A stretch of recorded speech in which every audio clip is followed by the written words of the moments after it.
It was a quiet evening at home, the kind where the air feels heavy with routine. I had just finished clearing the dinner table when Claire, my wife of 6 years, lingered in the doorway. She wasn't smiling. Her arms were crossed, her eyes distant, her lips trembling as if she had rehearsed something 100 times but still didn't know how to say it. "Daniel," she began carefully, "I need to ask you something. And I need you to really hear me out before you react." Already my chest tightened.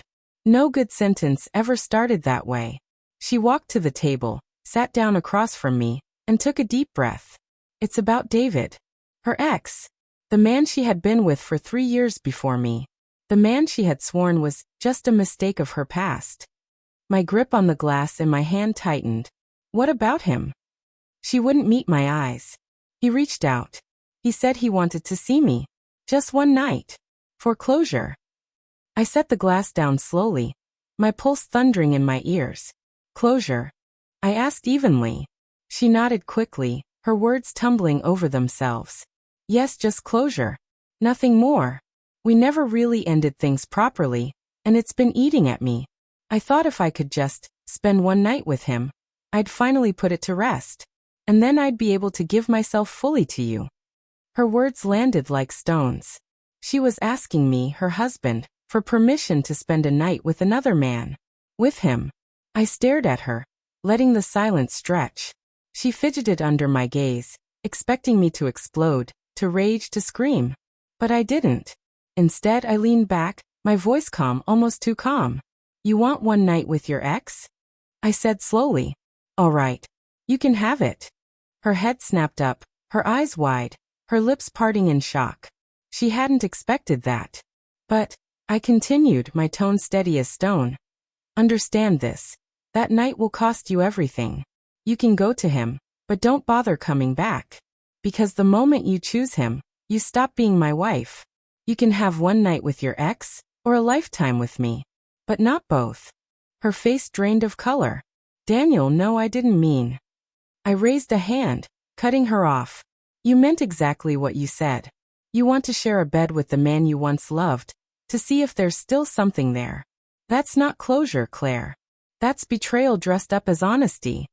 Tears welled in her eyes, but I pressed on, my voice calm and clear. "Do you know what you've just done? You've shown me that I was never enough for you. That even after vows, rings, years of marriage, you're still looking backward. Still comparing. Still wondering."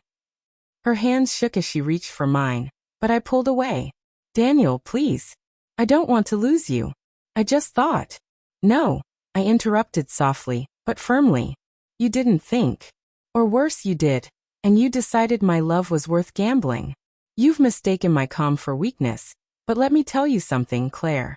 The silence you're hearing now? It's me walking away in my mind. And once I've walked away here," I tapped my temple, "my feet won't be far behind." She froze, her tears spilling now, her lips trembling as the weight of my words sank in. For the first time, she seemed to realize the gravity of what she had asked. I stood, sliding my chair back slowly. "So here's your choice. One night with him, or the life we built together. But if you choose him, don't expect to find me here waiting when you come back." The room was silent but for her soft sobs. She reached out, her voice breaking. "Daniel, I don't want him. I want you. I just got confused." I looked at her one last time, my expression unreadable. Confusion is asking what to cook for dinner.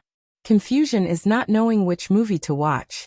Asking for one night with your ex isn't confusion, Claire. It's betrayal with permission. And with that, I walked upstairs, leaving her frozen at the table, her tears dripping onto the wood. The silence between us louder than any argument could have been. That night, she didn't sleep in our bed. She stayed downstairs, broken, realizing that in trying to test the strength of our marriage, she had almost destroyed it with a single sentence. And as for me, I learned that calm doesn't mean forgiving, and silence doesn't mean weak. Sometimes, the quietest words are the ones that echo the loudest.